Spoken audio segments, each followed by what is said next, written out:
Smartcast. You're listening to a Hindutan Times production brought to you by HT Smartcast. So this brings me to the question I'm exploring today. How does the BJP do it? And is their top leader Amit Shah right when he says that they will rule the country for the next 30 or 40 years?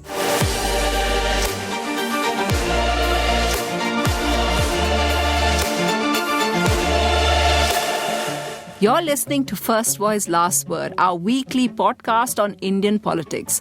I'm Sunetra Chaudhary, National Political Editor for Hindutan Times. And in my 2 decades of experience, I've realized that politics is often like reality TV, full of dramatic personalities making strategic moves.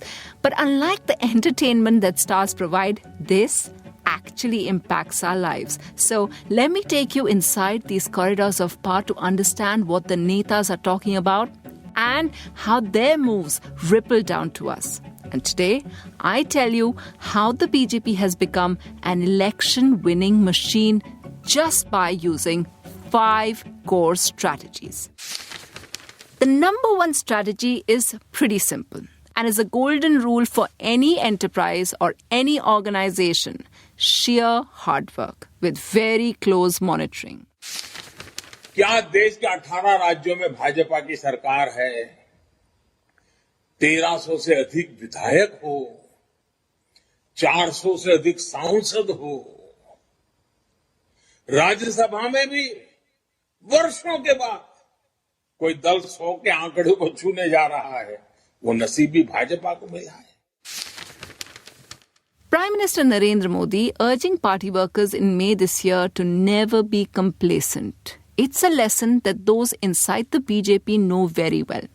Just like school children complain about the incessant pressure of homework, BJP workers are kept on their toes with constant target setting by their bosses. For example, after the budget was announced this year, the Prime Minister set a task for all his ministers and top bureaucrats. The ministers had to go to specially demarcated aspirational districts all over the country and spend a couple of nights there to see how government policies were working. Bureaucrats were also given a task. They were sent to border villages. Go there and spend a few nights and see how and if our schemes are filtering down to remote areas, was the order. To ensure that no one slacked off, they were all told to file clear reports and the Home Secretary was told to monitor this. No room was left for slacking.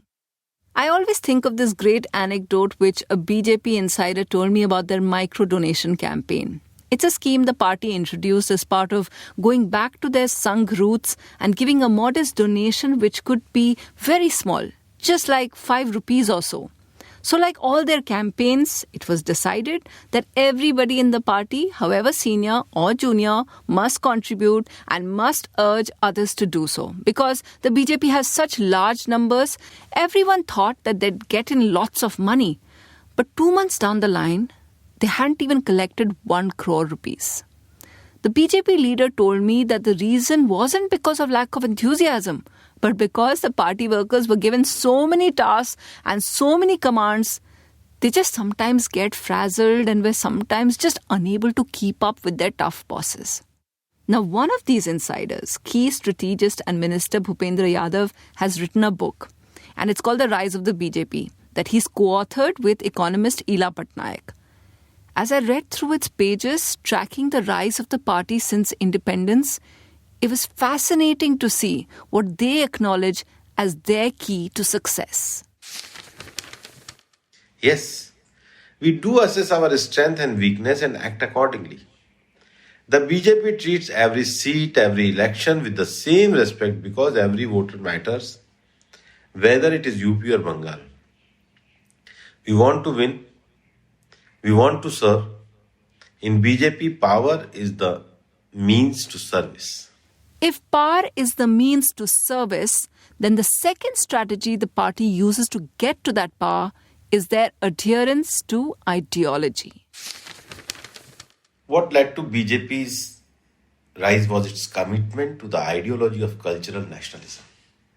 The BJP, in its earlier avatar as Bharatiya Janasangh, had envisioned India as Bharat and avoid to seeing the rise and development of every individual who is the son or daughter of Bharat Mata. What makes the BJP different from any other political party is their very clear ideology. And it's the ideology that was handed down to them from their parent organization, the Jan Sangh, founded soon after independence in 1951.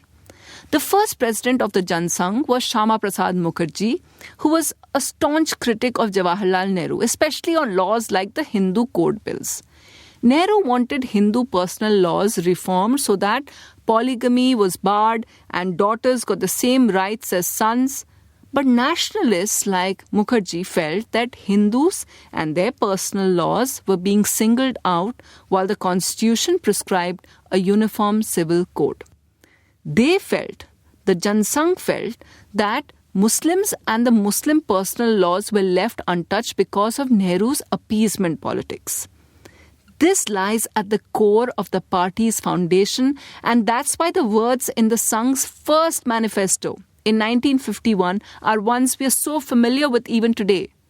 Nation first and Bharat Mata. In independent India's first elections, the Jan Sangh won 3 seats, including one for its leader S.P. Mukherjee. Then and now, much of the ideological framework is laid by the Rashtriya Swayamsevak Sangh or RSS, which doesn't directly take part in the political operations but is a very crucial part of it. The RSS has always the ideological inspiration source of the BJP. Dattopant Thingri ji best described the relation when he said, "We are interrelated but not interdependent." So, the RSS and BJP interrelated with the ideology of nationalism.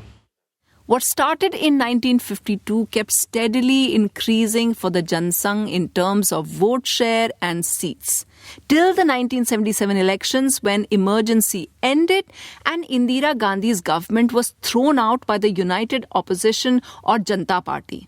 In that Janata Party government, 3 Sangh leaders became chief ministers. There was Bhairav Singh Shekhawat, who became chief minister of Rajasthan, Virendra Kumar Saklecha of Madhya Pradesh, and Shanta Kumar became chief minister of Himachal Pradesh. The same ideology of nationalism would continue to win them elections much after the Jan Sangh had evolved into the BJP in 1980. And that government delivered on core promises like building a Ram temple in Ayodhya and removing special status from Jammu and Kashmir. And under the leadership of people like Atal Bihari Vajpayee and L.K. Advani, the Jan Sangh morphed into the BJP in 1980. And their numbers kept steadily increasing.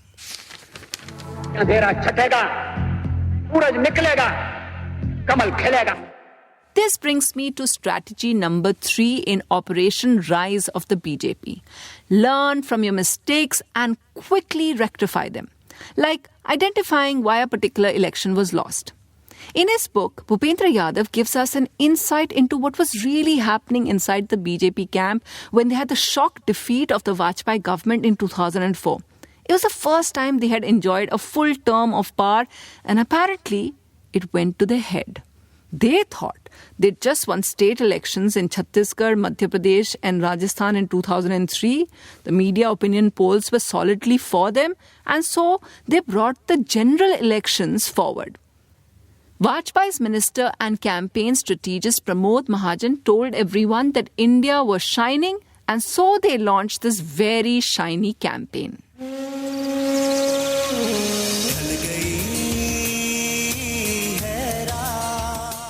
But not everyone agreed that India was shining. Rural voters weren't, for instance. Their lives hadn't changed, and so BJP lost with all their senior ministers like Murli Manohar Joshi, Yashwant Sinha, Ram Naik, Jagmohan, Shahnawaz Hussain, Vijay Goyal, and so many others.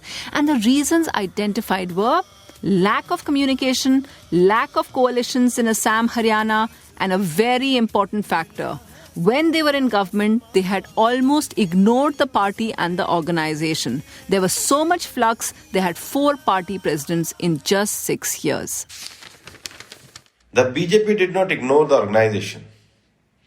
The system in the BJP is such that it is not possible. My point in the book, The Rise of the BJP, is that a lot of organizational people moved into government and the organization and government could not find the right rhythm of working in tandem. So, the message of the government could not reach as effectively as it should have. So the problem identified, what's the fix? The new leadership that came in 2013 and 14, led by Narendra Modi and Amit Shah, were like a twin engine. While Prime Minister Modi led the government, Amit Shah led the party and made sure that party's workers kept spreading the government's work. You see, the party workers in tandem with the government. The BJP has the world's strongest organizational structure for a political party. We assure that when the government implements a scheme, organizational engines of the party take the message down to the masses, collect feedback, and take action on the basis of the feedback. Prime Minister Narendra Modi ji ensured that he interact with the people of welfare scheme directly. One of his vision was to see to it that we have a responsive government that interact with people. We don't just announce, implement and leave schemes. We, and by we, I mean the Pradhan Mantri ji himself, the central ministers, state chief ministers, party senior leaders, everyone interact with the beneficiaries of a scheme. We don't just ask, we also listen. Whenever we find that there is some problem with implementation, we fix it. BJP ministers and party functionaries are sent on regular tour programs which require them to spend time with the people. Senior leaders visit far-flung areas inhabited by historically marginalized communities and interact with them. We try to assess if our schemes are working on the ground or not. If you look at our digital push, apps like Namo app have opened a channel for people to send ideas and feedback for the Prime Minister himself on his scheme and plans. This is not just a tokenism. These feedback are scanned and acted upon. That brings us to strategy number 4 in the BJP's handbook of winning elections. You've got your ideology, you've got your team, you've also spread the word. Now all you have to wait for is hope that enough voters vote you back into power. But that's leaving too much to chance, according to the BJP. They have a unique system of booth management. That means for every 30 voters or so, there is a manager appointed by the party whose only job it is to get people into polling stations. Definitely a major credit for it goes to the then BJP President and now our Honorable Home Minister Shri Amit Shah ji. When he took over as the President, he said the BJP should not take any election lightly. He asked the party cadre to focus on the bloc and said that if we win the bloc, we win the election. Every office allows scope to make a difference to human life. That's the reason BJP more focus at the lowest level of booth, that's called a panna block. This level of planning is something other parties are only just waking up to. For instance, the block level management is something that Congress is trying to do in Telangana now.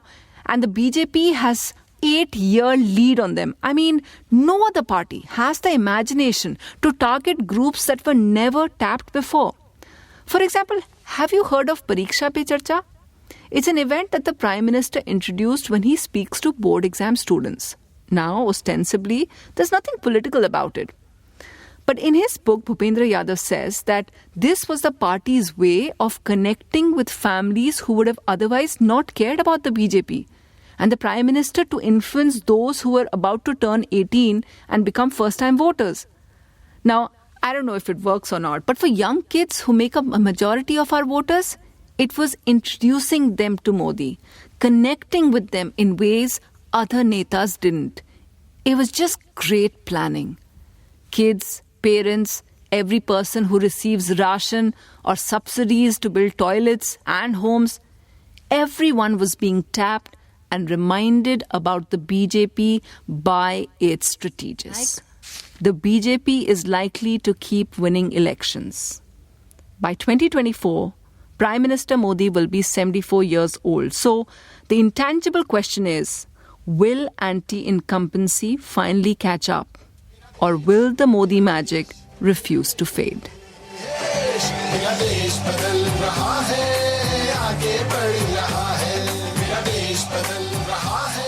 My take is, the voter always teaches political observers, that's people like me, and politicians new lessons.